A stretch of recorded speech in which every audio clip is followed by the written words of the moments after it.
वाले ईमान जो रब्बुल अल्लाह कहकर हर मुसीबत का सामना कहते हैं, फिर पूरी इस्तिकामत हक के साथ और सबूत कदमी के साथ रह जाते हैं, तो ये आलम होता है कि नबी तो नहीं होते मगर मकाम नबुव्वत के बाद जो मकाम होता है उस पर फायज होते हैं और फरिश्तों का नुज़ूल उनके साथ। सल्लल्लाहु अलैहि वसल्लम ने फरमाया हुब्बुद दुनिया व कराहियतुल मौत, दो बीमारियां तुम्हारे अंदर पैदा हो जाएंगी। एक ये कि दुनिया की मोहब्बत बहुत ज्यादा पैदा हो जाएगी और दूसरे ये कि मौत से तुम्हारे अंदर नफरत पैदा हो जाएगी, मौत को नापसंद करने लगोगे। जब ये हकीकत है कि मरना है और यकीनन मरना है, और ये तो ऐसी हकीकत है कि कोई इनकार कर ही नहीं सकता, अहले ईमान होना जरूरी नहीं। तो अल्लाह के नबी ने फरमाया कि जब दो चीजें तुम्हारे अंदर पैदा हो जाएंगी तो कौम, दुनिया की कौमें तुम्हें निगल जाएंगी जिस तरह भूखे खाने को निगल जाते हैं। फरमाया अल्लाह के नबी सल्लल्लाहु अलैहि वसल्लम ने कि जब दुनिया की मोहब्बत गालिब आ जाएगी तो कौमें तुम्हारे ऊपर टूट पड़ेंगी जैसे कि दस्तरखान पर भूखे टूटते।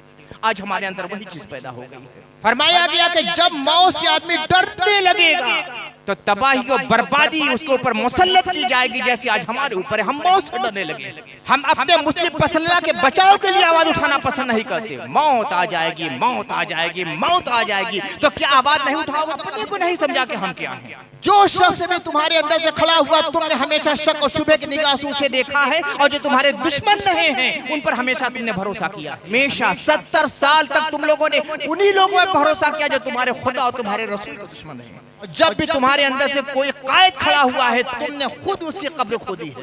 ये ना सोचा जाए कि मुसलमानों का कायद कोई पैदा नहीं हुआ, हमने उसकी क़ियादत को कभी तस्लीम नहीं। मस्जिदों को हमने खुशी खुशी काफिरों को दे दिया है कि लो पूजा करो हमारी मस्जिदों में। अज़ाब नहीं आएगा तो क्या अल्लाह की रहमत बरसेगी? खुशी खुशी पूजा के लिए हम अपनी मस्जिदों को देखते हैं, काफिरों को उसमें करारदार रखते हैं, वो मूर्ति लेकर बैठा हुआ है पूजा करता है। कुछ नहीं तो कम से कम कैलेंडर ही शरिया रखे हुए।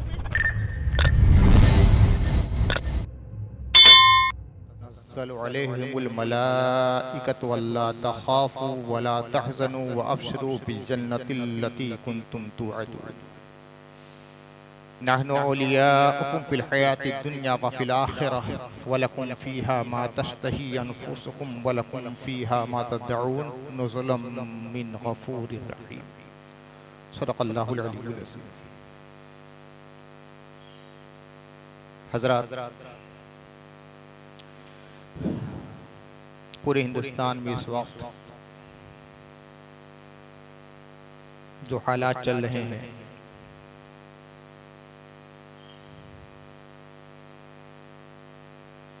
कमज़ोर दिल वाले मुसलमानों को इन हालात ने मज़ीद कमज़ोर कर दिया है।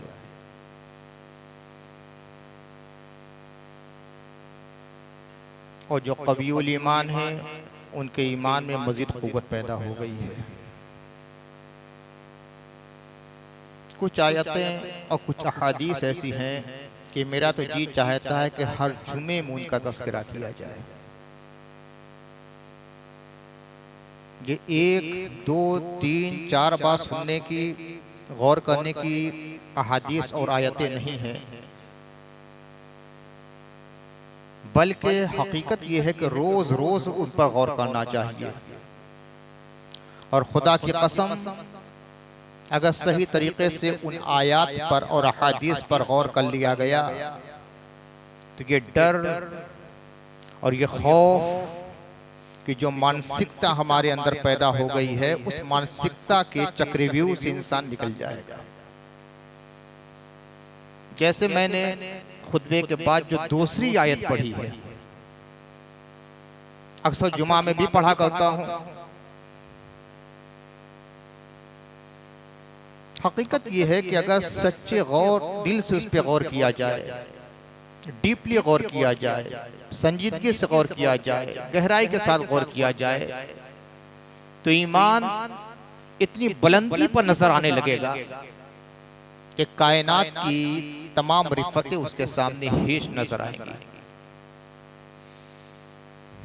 इन्नल लज़ीना क़ालू रब्बुनल्लाह,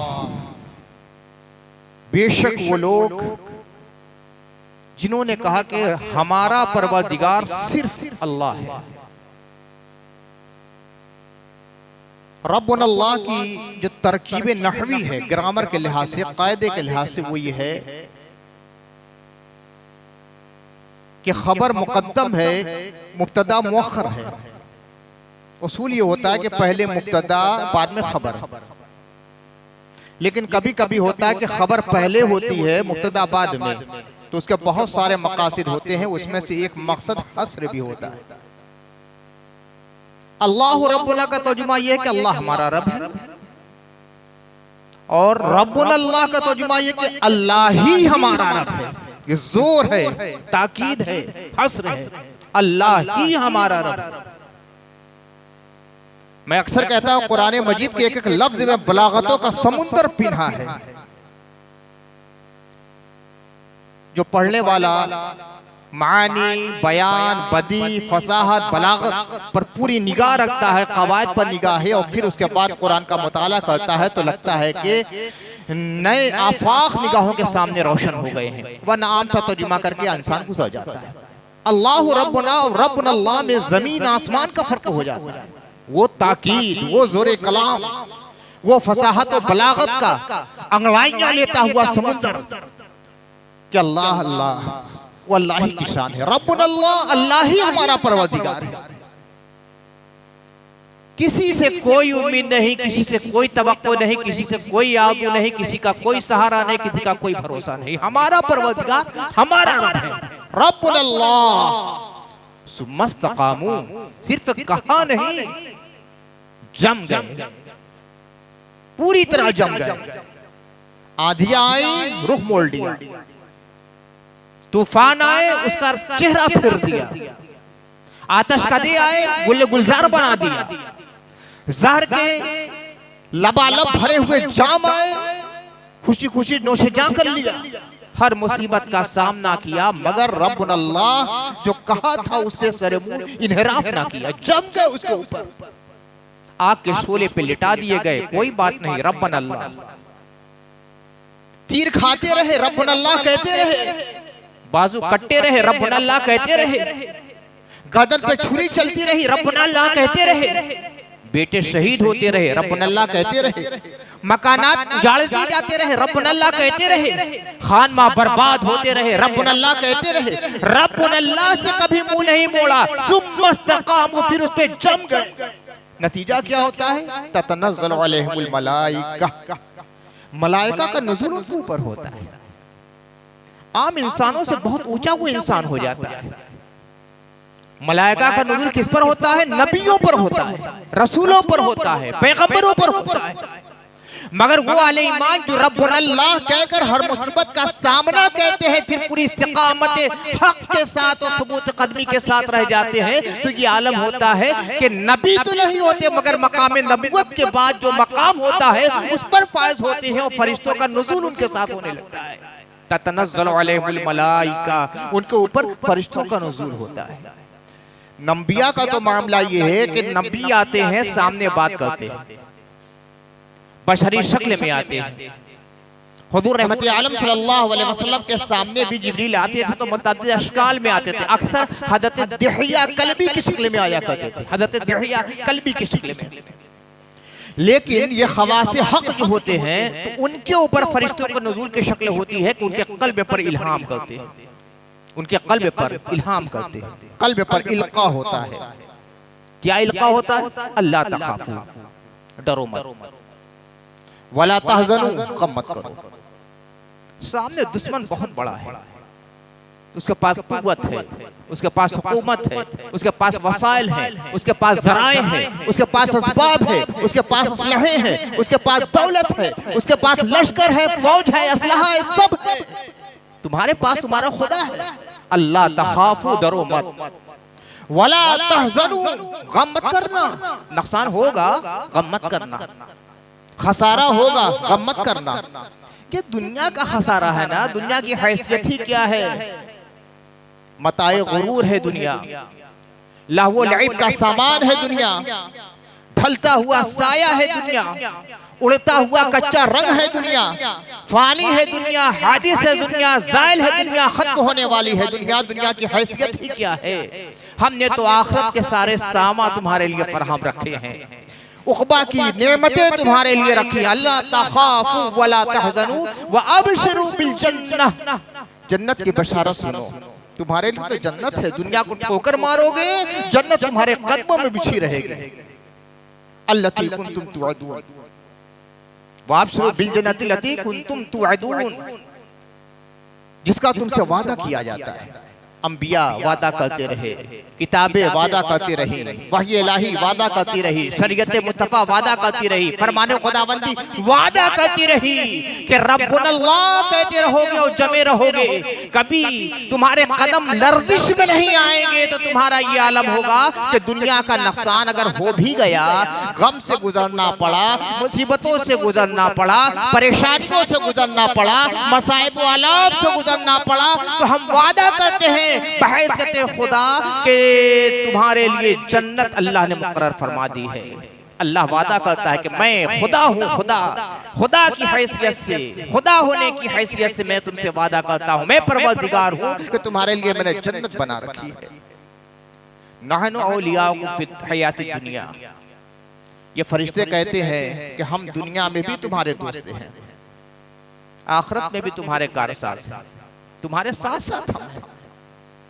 तुम दुनिया की ताकतें देखते हो, दुनिया की हुकूमतों पे निगाह है, अपनी अक़लियत दूसरों की अक्सरियत को देखते हो, यह नहीं देखते कि फरिश्ते हमारे साथ।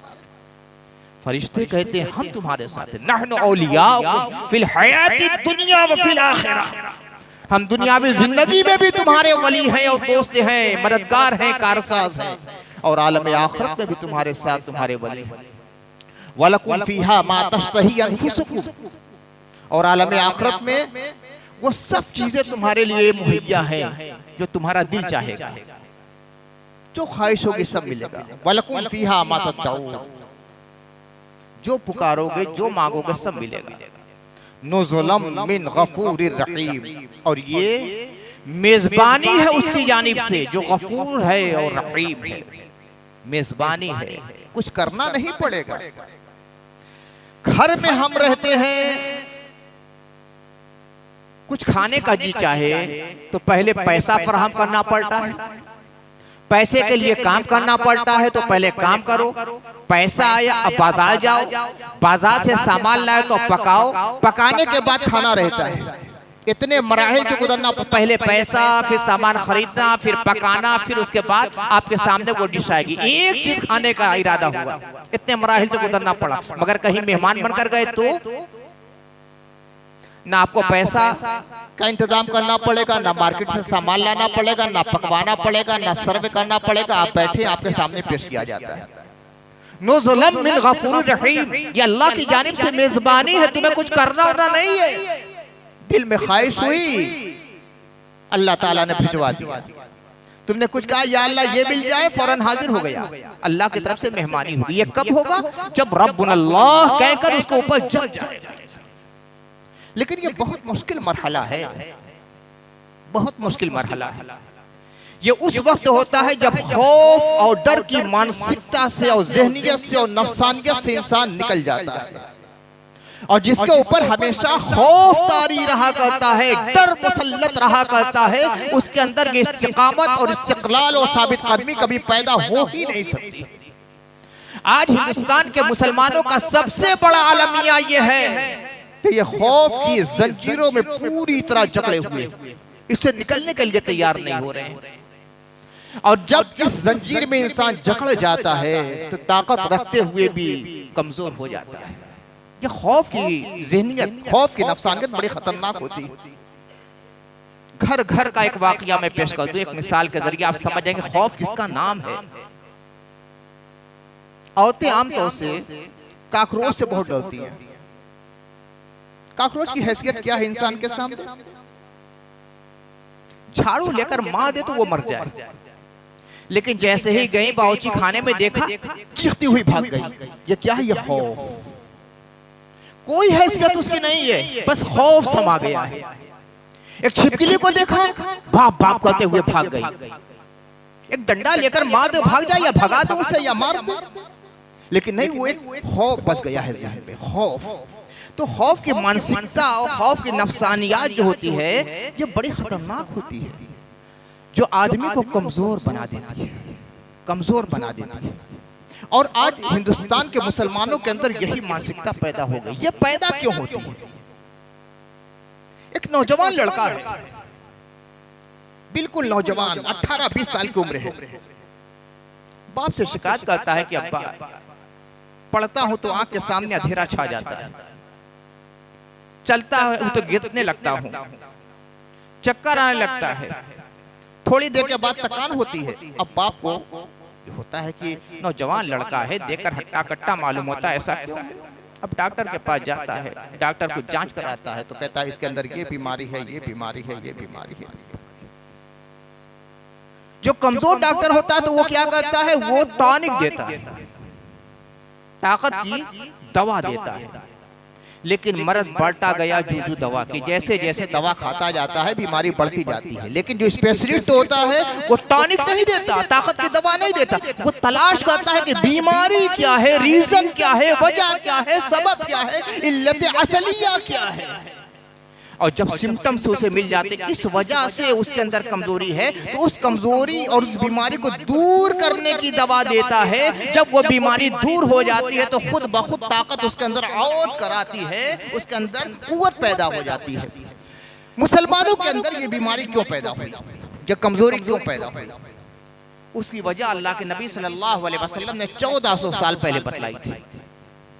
हुजूर सल्लल्लाहु अलैहि वसल्लम मदीना नबी में तशरीफ फरमाए, साहबे किराम मौजूद हैं। आका फरमाते हैं मुस्तकबिल के मनाजिर निगाहों के सामने आ जाते हैं। हिंदुस्तान का मंजर भी निगाह के सामने था। रसूलुल्लाह की निगाह नबुवत देख रही कि क्या क्या, कहां कहां, कब कब होने वाला है, क्या क्या, कहां कहां, कब कब होने वाला है। रसूलुल्लाह मुलाजा फरमा रहे हैं, फरमाते हैं ए लोगों, वो जमाना भी आने वाला है जब दुनिया की कौमें तुम पे टूट पड़ेंगी इस तरह जैसे कि भूखे लोग दस्तरखान पर टूट पड़ते हैं। कुछ भूखे लोग हों, फाके ज़दा लोग हों, पेट खाली है, एक एक दाने के लिए तरस रहे हैं, और यकबयक उनके सामने अच्छी अच्छी डिशों का दस्तरखान आ जाए तो क्या एक दाना छोड़ेंगे? सब चट कर जाएंगे। फरमाया कि दुनिया की कौमें इसी तरह तुम पर टूट पड़ेंगी। सहाबा मुताज्जिब, हैरान, या रसूलल्लाह ऐसा भी होगा? हाँ होगा। या रसूलल्लाह क्या हम बहुत कमजोर होंगे, या हम बहुत कम होंगे? कहा कि नहीं, तुम लोग बहुत होगे, तादाद में कम नहीं होगे। तब या रसूलल्लाह क्यों ऐसा होगा? कहा कि तुम्हारे अंदर वहन पैदा हो जाएगा। वहन का माने कमजोरी, वहन कमजोरी। कुरान मजीद में यह लफ्ज मुतादिद मकामात पर आया है, अलग अलग मुस्तक़ात के साथ। सूरह मरियम में है कि हज़रत ज़करिया ने कहा इन्नी वहनल अज़्म मिन्नी वश्तअल रासु शैबा, या अल्लाह मेरी हड्डियां कमजोर हो गई हैं। वहन का लफ्ज देखिए, वहनल अज़्म मिन्नी, मेरी हड्डियां कमजोर हो गई, वश्तअल रासु शैबा, मेरे बाल सफेद हो गए, कोई औलाद नहीं है, या अल्लाह कोई औलाद अता फरमा दे, कोई वली अता फरमा दे, ताकि जो मनसब तूने मुझे अता फरमाया है और जो मिशन मेरे हवाले फरमाया है, तौहीद का मिशन, उस तौहीद के मिशन को आगे बढ़ा सके। वहन का लफ्ज देखिए आया है। इसी तरह सूरह अनकबूत में आया है कि जो लोग अल्लाह को छोड़कर अपना वली और कारसाज बनाते हैं तो उनकी मिसाल का मसलिल अनकबूत, मकड़ी की तरह है। वइन्ना औहनल बुयूत लबैतुल अनकबूत, वइन्ना औहनल बुयूत लबैतुल अनकबूत, सबसे कमजोर मकान मकड़ी का मकान होता है, सबसे कमजोर घर मकड़ी का घर होता है। बज़ाहिर तो बड़ा लतीफ लगता है, बड़ा खूबसूरत काम, बारीक बारीक रेजा चीनी के साथ काम होता है, देख कर आदमी मुतासिर होता है, अरे कितना खूबसूरत काम हुआ है। मगर जो लोग अल्लाह को छोड़कर अपना कारसाज बनाते हैं, वली बनाते हैं, खुदा बनाते हैं, ईश्वर बनाते हैं, अपना माबूद बनाते हैं, उसकी पूजा करते हैं खुदा को छोड़कर, तो उनका ये आलम होगा कि गोया मकड़ी का वो मकान बना रहे हैं। वह इन औहनल बयूत, सबसे कमजोर, वह का लफ्ज़ देखिए इसमें तफजील, सबसे कमजोर घर मकड़ी का। इसी तरह माँ जब अपने शिकम में बच्चे को लेकर 9 महीना गुजारती है तो उसके लिए भी वहन का लफ्ज आया है, वहनन अला वहनिन, कमजोरी पर कमजोरी के साथ माँ अपने शिकम में लेकर बच्चे को पालती है। फिर कुरान मजीद फरमाता है वला तहनु वला तहज़नु, कमजोर मत बनो, गम मत करो, व अंतुमुल आलौना इन कुंतुम मुमिनीन, तुम गालिब रहोगे अगर मोमिन हो। यही वहन का लफ्ज है, कहीं तहनु आया है, कहीं वहन आया है, कहीं वहनन अला वहनिन आया है। यानी एक लफ्ज है जिसके अलग अलग मुश्तक़ात हैं, जिसके हर जगह माने कोई कमजोरी है। कमजोर मत बनो। तो अल्लाह के नबी सल्लल्लाहु अलैहि वसल्लम ने फरमाया कि उसकी वजह यह होगी कि उनके अंदर कमजोरी आ जाएगी। तो कमजोरी दूर करने का सबब क्या है? अब कमजोरी एक सूरत ये कि टानिक उन्हें दिया जाए। कमजोरी है मुसलमानों के अंदर तो खूब वजीफा पढ़ें, खूब दुआएं करें, खूब आयतें पढ़ें, और एक ये कि जो बीमारी है पहले उस बीमारी को निकालें। क्यों कमजोरी है? मस्जिद आबाद है फिर भी कमजोरी क्यों है? उम्रा पहले इतने लोग नहीं करते थे जितना कि आज कर रहे हैं, फिर भी ईमान में कमजोरी क्यों है? मस्जिदें जितनी शानदार बन रही हैं पहले नहीं बनती थी, फिर भी कमजोरी क्यों है? खानकाएं भरी रहती है फिर भी कमजोरी क्यों है? दरसगाहें आबाद है फिर भी कमजोरी क्यों है? जितनी किताबें पहले नहीं छपती थी उससे बहुत ज्यादा किताबें छपने लगी। कुरान मजीद घर घर में नजर आता है, कमजोरी क्यों है? तो टानिक से सिर्फ काम नहीं चलने वाला है कि और ज्यादा वज़ाइफ पढ़ लिए जाएं, पहले उस बीमारी को निकालना पड़ेगा। सहाबा ने इस हकीकत को समझा था। सहाबा ने यह नहीं कहा कि या रसूलल्लाह कोई वजीफा बतला दीजिए ताकि ये कमजोरी दूर हो जाए। फरमाया कि या रसूलल्लाह ये कमजोरी क्यों है?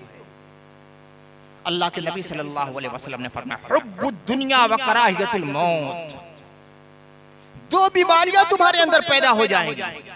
एक ये कि दुनिया की मोहब्बत बहुत ज्यादा पैदा हो जाएगी, और दूसरे ये कि मौत से तुम्हारे अंदर नफरत पैदा हो जाएगी, मौत को नापसंद करने लगोगे। ये दो इल्लतुल इलल है, बुनियादी असबाब और रीजन है और सबब है। ये दो चीजें जब भी मुसलमानों के अंदर पैदा होंगी, कमजोरी पैदा होना यकीनी है। और जब ये कमजोरी पैदा होगी तो अपने मुखालिफ को बहुत मजबूत समझेंगे और ईमान के दामन को सिकोड़ते चले जाएंगे। मस्जिदों पे कब्जा होता रहेगा, खामोश रहेंगे, अपने दिल और मर्जी के काम सारे करते रहेंगे जैसे कुछ हुआ ही नहीं। मस्जिदों में बुतों की पूजा होती रहेगी, चुप रहेंगे, मोहरे बरलप रहेंगे, उनके जबान पे जुबिश नहीं आएगी। मत बोलना, मत बोलना, मार डालेंगे लोग, जेल में डाल देंगे, बुलडोजर चला देंगे। खामोश, कब तक खामोश रहोगे? इस्मतें लूटी जा रही हैं, खामोश हो। तुम्हारे हमारे घर की लड़कियां मुर्तद बराबर होती जा रही हैं, खामोश हो। मस्जिदों पर उनका गासबाना कब्जा हो रहा है, खामोश हो। तुम्हारी इस्मत और इज्जत और हुर्मत को पामाल किया जा रहा है, खामोश हो। तुम्हारे दीन को बदलने की कोशिशें हो रही है, खामोश हो। मदारिस पे बुलडोजर चला रहे हैं, खामोश हो। कब तक खामोश रहोगे? आज हमारा हाल क्या है? जब मुर्गा लेने जाते हैं तो आप देखते होंगे कि पिंजरे में बहुत सारे मुर्गे रहते हैं। जब मुर्गा बेचने वाला हाथ डालता है तो तमाम मुर्गे फड़फड़ाते हैं। सब सोचते हैं कि पता नहीं हमें पकड़ा जाएगा कि उसे पकड़ा जाएगा, हमें पकड़ा जाएगा कि उसको। सबके अंदर एक इस्तराब और एक बेचैनी रहती है। और जैसे ही मुर्गे वाले ने एक मुर्गे को पकड़ा और बाहर निकाला तो सब खामोश और खुश, अब हम बच गए। लेकिन फिर क्या होता है? 5 मिनट के बाद दूसरा, 5 मिनट के बाद तीसरा, 5 मिनट के बाद चौथा, 5 मिनट के बाद पांचवा, और आखिर ये होता है कि शाम तक एक मुर्गा पिंजरे के अंदर नहीं बचता। उस मुर्गे के पिंजरे के मुर्गों की तरह हम लोग हो चुके हैं। कहीं मस्जिद का मामला हुआ, सोचते अरे ये तो वहां का मसला है। कहीं मदरसा गिराया गया, ये तो वहां का मसला है। कहीं मुसलमान मारे गए, ये तो वहां का मसला है। कल उनके साथ हो सकता है, आज आपके साथ भी हो सकता है। आज उनके साथ हुआ है, कल आपके साथ हो सकता है। निकालिए दुनिया के मोहब्बत, निकालिए दुनिया के मोहब्बत। दुनिया इसलिए नहीं है कि हम अपने दिल में उनकी मोहब्बत पा लें। दुनिया इसलिए है कि हम उसे गुलाम बनाकर रखें। दुनिया हमारी महकूम है, दुनिया हमारी लौंडी है, दुनिया हमारी कनीज है, दुनिया हमारे मातहत रखी गई है, दुनिया हमारे लिए मुसख्खर की गई है, तुम्हारे हमारी खादिम है। हम दुनिया के खादिम बन गए, दुनिया को अपनी मलका बना दिया। आलम आखिर पर अपनी निगाह रखिए। मौत से डरना भूल जाइए। आज आप आवाज बुलंद नहीं करेंगे, आज आप खामोश रह जाएंगे। कोई ये लिखकर मुझे दे दे कि हम आज खामोश रह जाएंगे तो कभी हम मरेंगे नहीं। दुनिया का एक आदमी भी लिखकर दे दे कि हम कभी मरेंगे नहीं। हम जबान अपनी बंद रखेंगे, जुल्म के खिलाफ आवाज नहीं उठाएंगे, जारहियत के खिलाफ आवाज नहीं उठाएंगे, इस्तिबदाद के खिलाफ आवाज नहीं उठाएंगे, हमेशा हम जिंदा रहेंगे। जब ये हकीकत है कि मरना है और यकीनन मरना है, और ये तो ऐसी हकीकत है कि कोई इनकार कर ही नहीं सकता। अहले ईमान होना जरूरी नहीं है, हर इंसान जानता है मरना है, और कब मरना है, कहाँ मरना है, कैसे मरना है, किस कैफियत में मरना है, किस हालत में मरना है, कोई नहीं जानता। तो क्यों ना उस मरने के लिए तैयार हो जाएं जो मौत सबसे अच्छी होती है। क्या सिर्फ कहने वाली बातें रहेगी कि शहादत की मौत सबसे अच्छी है? सिर्फ कहने वाली बातें हैं। आज मुसलमान मौत से सबसे ज्यादा डरने लगा है। मौत तो आएगी, अपने वक्त पर आएगी, ना एक लम्हा पहले आएगी, ना एक लम्हा टाली जा सकती है। दुनिया की सारी ताकतें आपके खिलाफ हो जाएं और चाहे कि अल्लाह ने जो आपकी मौत का मुकर्रर वक्त किया है उसे एक लम्हा पहले वो मौत का गुमाश्ता बनकर आपके पास आ जाए तो मुमकिन नहीं है। और दुनिया के सारे डॉक्टर आपके पास बैठ जाएं और ये सोचे कि मौत को हम टाल देंगे तो ये मुमकिन नहीं। अल्लाह ने हमारे पैदा करने से पहले हमारी मौत का वक्त मुकर्रर कर दिया है, मौत की हालत मुकर्रर कर दी है, मौत का मकाम मुकर्रर कर दिया है। फिर ये मौत का डर कैसा? तो अल्लाह के नबी ने फरमाया कि जब दो चीजें तुम्हारे अंदर पैदा हो जाएंगी तो कौम, दुनिया की कौमें तुम्हें निगल जाएंगी जिस तरह भूखे खाने को निगल जाते हैं। एक तो दुनिया की मोहब्बत, अल्हाकुमुत तकासुर हत्ता ज़ुरतुमुल मक़ाबिर। कुरान फरमाता है कि तकासुर में हद से ज्यादा दुनिया तलब करना, हद से ज्यादा, बस दुनिया ही दुनिया, दुनिया ही दुनिया, दुनिया ही। इस चीज ने तुम्हें गाफिल बना दिया। हत्ता ज़ुरतुमुल मक़ाबिर, यहाँ तक कि तुम लोगों ने कब्रों को देख लिया। समझ में आ गया कि दुनिया की हकीकत क्या है। आए थे दुनिया में तो कुछ लेकर नहीं आए थे, एक सूट लिबास तुम्हारे ऊपर नहीं था कि कहीं एक पैसा छुपा कर लाते। और दुनिया से जाओगे तो कफन तो रहेगा मगर एक जेब नहीं रहेगा कि एक सिक्का उसके अंदर डाल दिया जाए। खाली हाथ दुनिया में आए थे, खाली हाथ दुनिया से चले जाना है। तुम्हारे साथ जो रहेगा वो तुम्हारा अमल होगा, अच्छा अमल होगा तो अच्छी जजा है, बुरे अमल होंगे तो सजा उसकी। तो काम जो चीज देने वाली है वो तुम्हारा अमल। दुनिया की मोहब्बत को कम करो, समेटो अपनी ख्वाहिशात को। फरमाया गया कि तूले अमल ऐसी चीज है जो इंसान को गारक कर देती है। तूले अमल, जरूरत से ज्यादा उम्मीद करना, हर वक्त हाय हाय हाय हाय, इसी दुनिया ही को सब कुछ समझ लेना। और हकीकत यह है कि आज अमीर आदमी ही हमारी निगाह में सब कुछ हो गया है। आज आलम यह हो गया है, एक बहुत अमीर आदमी आया था गद्दी पर। आप जानते हैं ये अय्याश है, जानते हैं ये जुआरी है, जानते हैं हराम की कमाई इसकी है, जानते हैं शराब भी पीता है, जानते हैं अपनी बहन का हिस्सा भी मारकर बैठा है, जानते हैं भाई के हिस्से को भी गसब कर लिया है, मगर अपनी मसनद छोड़कर, तकिया छोड़कर हटते उसे बैठाते हैं। और बेचारे मोहल्ले का, मस्जिद का मुअज्जिन आता है। हाय हाय, क्या मकाम और मर्तबा है मुअज्जिन का। अल्लाह के नबी फरमाते हैं कि क़यामत के दिन सबसे ऊंची गर्दन मुअज्जिन की होगी। ये मुअज्जिन जो अजान देने वाले हैं सबसे ऊंची गर्दन होगी, सबसे ऊंचे नजर ये आएंगे। जहां से देखोगे मुअज्जिन नजर आएगा, सबसे ऊंचा मकाम होगा। क्यों? सब लिहाफ में लिपटे हुए जाड़े के वक्त सोए हैं, फज्र के वक्त, जाड़े की रात में, मगर ये मुअज्जिन है अल्लाह के लिए उठाता है। सब तो उसकी आवाज सुनकर उठते हैं, मस्जिद से अजान की आवाज बुलंद होती है तब बेदार होते हैं। मुअज्जिन की आवाज सुनकर लोग उठते हैं, मगर मुअज्जिन है जो अल्लाह की सदाई इल्हाम सुनकर उठता है। उसके दिल में जैसे कोई आवाज दे रहा है, ऐ मुअज्जिन उठ और दुनिया को उठा दे, तो मुअज्जिन वो होता है। जाड़ा लगता है मगर लिहाफ को फेंकता है, सर्दी लगती है मगर कमरे से बाहर आता है, बदन ठिठुरता है मगर ठंडे पानी से वुदू करता है, मस्जिद में आता है, मस्जिद का दरवाजा खोलता है और आकर अल्लाह की किबरियाई बयान करता है, अल्लाहु अकबर, ला इलाहा इल्लल्लाह। लोगों को बुलाता है फलाह की तरफ, लोगों को बुलाता है नमाज की तरफ, लोगों को बुलाता है मस्जिद की तरफ, लोगों को बुलाता है कामयाबी की तरफ। फरमाया अल्लाह के नबी सल्लल्लाहु अलैहि वसल्लम ने, क़यामत के दिन सबसे ऊंची गर्दन जिसकी होगी वो मुअज्जिन होगा।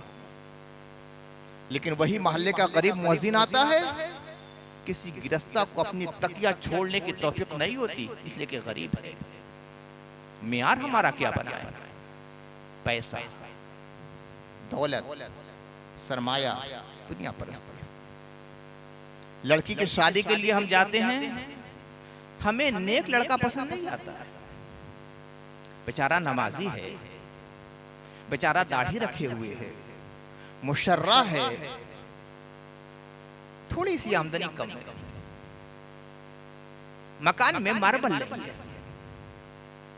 पूरे मकान में प्लास्टर नहीं है, मकान खाने की कमी नहीं, रहने की कमी नहीं, आराम आसाइश की कमी नहीं, बहुत अच्छा मकान नहीं है, औरतों को पसंद नहीं आता वो लड़का। दूसरे ऐसे मकान में गई, मार्बल नीचे से ऊपर तक लगा है, हर घर में बहुत खूबसूरत किस्म का बेड नजर आता है।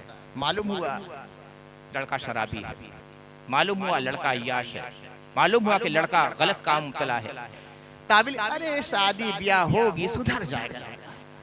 मियार क्या बनाया हमने? दौलत। फरमाया अल्लाह के नबी सल्लल्लाहु अलैहि वसल्लम ने कि जब दुनिया की मोहब्बत गालिब आ जाएगी तो कौमें तुम्हारे ऊपर टूट पड़ेंगी जैसे कि दस्तरखान पर भूखे टूटते। आज हमारे अंदर वही चीज पैदा हो गई है।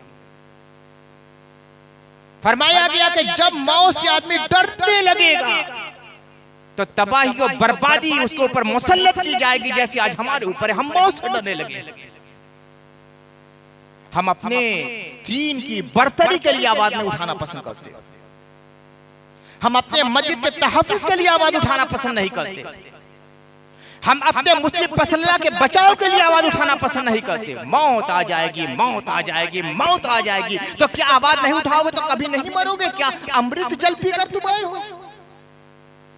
अपने ज़हन से खौफ निकालिए, अपने दिल से डर निकालिए, गमों की ज़हरीली फिजाओं से अपने वजूद को निकालिए। बस डरना है तो अल्लाह से डरना है। हुआ क्या है? अल्लामा इकबाल का शेर है, वो एक सद्दा जिसे तू गिरा समझता है, हजार सद्दों से देता है आदमी को निजात। ये खुदा के सामने जब सजदा होगा ना तो किसी के सामने सजदा नहीं होगा, और जब एक खुदा को सजदा करना भूल जाओगे तो कदम कदम पे तुम्हें सर झुकाना पड़ेगा। बस यही अल्लाह के खौफ की भी हैसियत है कि जब अल्लाह से डरोगे, एक अल्लाह से डरना पसंद करोगे, एक अल्लाह के डर को अपने दिल में रासिक कर लोगे तो दुनिया से नहीं डरोगे, और जब अल्लाह से डरना बंद कर दोगे तो दुनिया से डरना पड़ेगा। दौलत से डरोगे, हुकूमत से डरोगे, अदालत से डरोगे, कानून से डरोगे, लाकानूनियत से डरोगे, मुजरिमीन से डरोगे, जालिमों से डरोगे, दहशतगर्दों से डरोगे, आतंकवादियों से डरोगे। जो तुम्हें डराना चाहेगा डरा के निकल जाएगा। इस खौफ की मानसिकता से निकलो, अपने दिल में अल्लाह का डर पैदा करो, बहादुरी पैदा करो अपने अंदर। मोमिन कभी बुज़दिल नहीं हो सकता, मोमिन कभी बुज़दिल नहीं हो सकता। आज बुज़दिली तुम्हारे अंदर पैदा कर दी गई है या हो गई है? मैं जो अल्फाज बोलता हूं यूं ही नहीं बोलता, मैंने एक जुमला का या तो पैदा कर दी गई है या हो गई है, पैदा की भी गई है। तुम्हें डराया गया है, सियासी लीडरों ने डराया, हमें वोट दो वरना ये हो जाएगा, हमें वोट दो वरना ये हो जाएगा, हमें जिताओ वरना ये हो जाएगा। तुम्हें डरा दिया गया, तुम डरते रहे, अपने वोट को फेंकते रहे। सियासी एतबार से तुम्हारी हैसियत आज तक क्या रही है? चादनी बिछाना, चादनी उठाना, झंडा लेकर चलना, नारे लगाना। क्या किया है तुम लोगों ने 70 साल में आज तक? अपने वजूद को फेंक दिया है। जैसे चाइनीज आइटम्स होते हैं ना, यूज एंड थ्रो, इस्तेमाल करो, फेंक दो, तो तुम्हारी हैसियत यूज एंड थ्रो की रहेगी। किसी के साथ 40 साल रहे, किसी के साथ 25 साल रहे, किसी के साथ 20 साल रहे, तुमने अपने को नहीं समझा कि हम क्या हैं। जो शख्स भी तुम्हारे अंदर से खड़ा हुआ, तुमने हमेशा शक और शुबे की निगाह से उसे देखा है, और जो तुम्हारे दुश्मन रहे हैं उन पर हमेशा तुमने भरोसा किया है। जो तुम्हारे खुदा का दुश्मन है, तुम्हारे रसूल का दुश्मन है, तुम्हारे कुरान का दुश्मन है, तुम्हारे इस्लाम का मुखालिफ है, क्या तुम्हारा दोस्त हो सकता है? लेकिन हमेशा 70 साल तक तुम लोगों ने उन्हीं लोगों पर भरोसा किया जो तुम्हारे खुदा और तुम्हारे रसूल के दुश्मन है। और जब भी तुम्हारे अंदर से कोई कायद खड़ा हुआ है, तुमने खुद उसकी कब्र खोदी है, जिसका अजाब तुम्हें आज भुगतना पड़ रहा है। ये ना सोचा जाए कि मुसलमानों का कायद कोई पैदा नहीं हुआ, हमने उसकी क़ियादत को कभी तस्लीम नहीं किया है, हमने उसे मुनाफिक कह दिया, हमने कह दिया फुला का आलयकार है, फुला के कहने पर काम कर रहा है। हमेशा शक शुबे की नहीं, जिसको शुबे से देखना चाहिए था उसको यकीन के साथ देखा, जिसको यकीन के साथ देखना चाहिए था उसको शुबे के साथ हमने देखा। सियासी शो तुम्हारे अंदर बिल्कुल नहीं रहा है। आज हालात क्या हो गए हैं, लेकिन डरो मत, मायूस मत हो। बहुत कुछ बिगड़ा है मगर बहुत कुछ बाकी है। जो बाकी है उसे तो बचा लो मेरे भाई। सिर्फ रोते रहोगे, मातम करते रहोगे, सीना कूबी करते रहोगे तो जो है वो भी चला जाएगा। जो है उसको बचाने के लिए तैयार हो जाओ। किस कदर बेगैरत हो चुका है मुसलमान। मुसलमान का सबसे बड़ा मकसद क्या है? तौहीद, एक अल्लाह की माबूदियत का ऐलान करना, अल्लाह एक है, और किसी तरीके से भी इसके खिलाफ तुम्हारे घर से कोई आवाज बुलंद ना होने पाए। आज कितने मुसलमान हैं जो अपने घरों में ऐसे लोगों को किराएदार और दुकानदार रखे हुए हैं जो घरों में मूर्तियां रखकर उनकी पूजा करते हैं। घर किसका है? किसका घर है? मुसलमान का है। पूजा किसकी हो रही है? बुत की हो रही है। और शर्म की बात यह है कि जब पूजा होती है तो मोहल्ले के 10-20 लड़के एक लड्डू लेने के लिए खड़े रहते हैं। बेत्या ही। और हद यह है कि मस्जिदों में भी ये काम होता है। एक मस्जिद में पूजा शुरू हो गई, चिल्लाने लगे मुसलमान, न जाने कितनी मस्जिदों को हमने खुशी खुशी काफिरों को दे दिया है कि लो पूजा करो हमारी मस्जिदों में।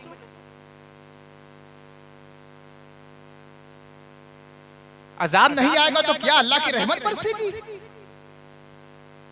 खुशी खुशी पूजा के लिए हम अपने मस्जिदों को देखते हैं, काफिरों को उसमें किराएदार रखते हैं, वो मूर्ति लेकर बैठा हुआ है, पूजा करता है। कुछ नहीं तो कम से कम कैलेंडर ही शरिया रखे हुए हैं। मस्जिद क्या है? तौहीद का सबसे बड़ा मरकज होता है। मैं ये नहीं कहता कि काफिरों को ना रखा जाए, मैं इतना सख्त नहीं हूं। मैं ये कहता हूं कि काफिराना अमल ना किया जाए। अगर उसके वो पाबंद बनते हैं तो ठीक है, वो रहे किराएदार, अगर नहीं है तो उन्हें निकाल दिया जाए। हमसे तो कहीं बेहतर इस मामले में सख्त है अपने मजहब पर अमल करने में वो लोग। अगर एक गैर मुस्लिम के घर में आप रहिए किराएदार की हैसियत से और चाहिए कि भैंस की नली हम खा ले, निकाल लेगा आपके यहाँ से। और हम पूजा होने देते हैं अपने मकानात में, अपनी मस्जिदों में। शर्म नहीं मालूम होती।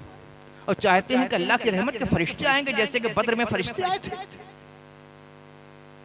हम जानते हैं कि मजहबी रवादारी बहुत बड़ी बात है। हिंदुस्तान में हिंदुओं मुस्लिमों को मिलकर एक रहना चाहिए और इसको बचाने के लिए पूरी कोशिश करना चाहिए। भाईचारा बहुत बड़ी बात है, मगर ये कब तक होता रहेगा कि हम उन्हें भाई समझते रहेंगे, वो हमें चारा समझते रहेंगे। हम उन्हें भाई समझ रहे हैं, वो हमें चारा समझ रहे हैं। ये कब तक चलने वाला है? भाईचारा दोनों के मिलान से होता है, दोनों के मिलान से होता है। मोहब्बत का माहौल कायम करें। और सबसे बड़ी बात यह है कि अपने दीनी तशख्खुस के साथ रहिए। तौहीद का कभी समझौता मत कीजिए। आंखें खोलिए अपनी। बहुत बिगड़ गए, बहुत बिगड़ गए, बहुत गफलत हो चुकी। बस दौलत आना चाहिए, दौलत आना चाहिए, दौलत आना चाहिए। कहां से आ रही है, कैसे आ रही है, इससे हमें कोई मतलब नहीं। ये मस्जिद तौहीद का सबसे बड़ा मरकज है। जरा सा भी कोई शोशा तौहीद के खिलाफ निकल रहा, इन मस्जिदों की किसी जमीन से भी उन दरख्तों को उखाड़ कर फेंक दीजिए। ये आपको करना पड़ेगा, वरना अल्लाह का अज़ाब ऐसा आएगा कि पूरी बस्ती तबाह हो जाएगी। अल्लाह देख रहा है कि जिस मस्जिद के लिए तुमने चंदा उतारा था कि ये मस्जिद रहेगी, यहाँ अल्लाह का नाम लिया जाएगा, वहां तुमने पूजा शुरुआत कर दी है। अल्लाह की रहमत देख रही है। एक एक जिम्मेदार से अल्लाह मुआखजा करेगा। आखिरत में जो होगा तो होगा, दुनिया में भी मुआखजा होगा। बहुत गाफिल हो चुके, हर चीज पर आपकी निगाह रहती है, इन चीजों पे निगाह नहीं रहती है। जो लोग अपने घरों में इस तरह की दुकानें देते हैं, गौर करें और साफ सख्ती से मना कर देंगे, नहीं हमारी दुकान में पूजा नहीं होगी, बगैर पूजा की और बगैर मुहूर्त के आप हमारे दुकान में रह सकते हैं तो ठीक है, और अगर पूजा करेंगे तो हमारे घर में रहने की कोई गुंजाइश आपके लिए नहीं है। एक पोस्टर आप नहीं कर सकते। जरा बहादुरी पैदा कीजिए, जरा शुजाअत पैदा कीजिए, हक बात कहने का जज्बा पैदा कीजिए। इस तरह की गफलत की मौत नहीं, ये काफराना मौत के करीब ले जाने वाली चीज है। अल्लाह ताला हमें और आपको तमाम मुसलमानों को इस्तिकामत अल हक की तौफीक अता फरमाए, हक पर अमल करने की, हक बोलने की, हक कहने की तौफीक अता फरमाए। हमारी नस्लों को भी हक पर कायम रखे और तमाम मुसलमान आलम को भी हक पर कायम रखे। या अल्लाह हमारे दिलों में अपना खौफ पैदा कर दे और दुनिया के खौफ से हमें बेनियाज फरमा दे। रब्बना तक़ब्बल मिन्ना इन्नका अंतस समीउल अलीम व तुब अलैना इन्नका अंतत तव्वाबुर रहीम व सल्लल्लाहु तआला अला खैरि खल्क़िही सय्यिदना व मौलाना मुहम्मदिन व आलिहि व औलादिहि व अस्हाबिही अजमईन बिरहमतिका या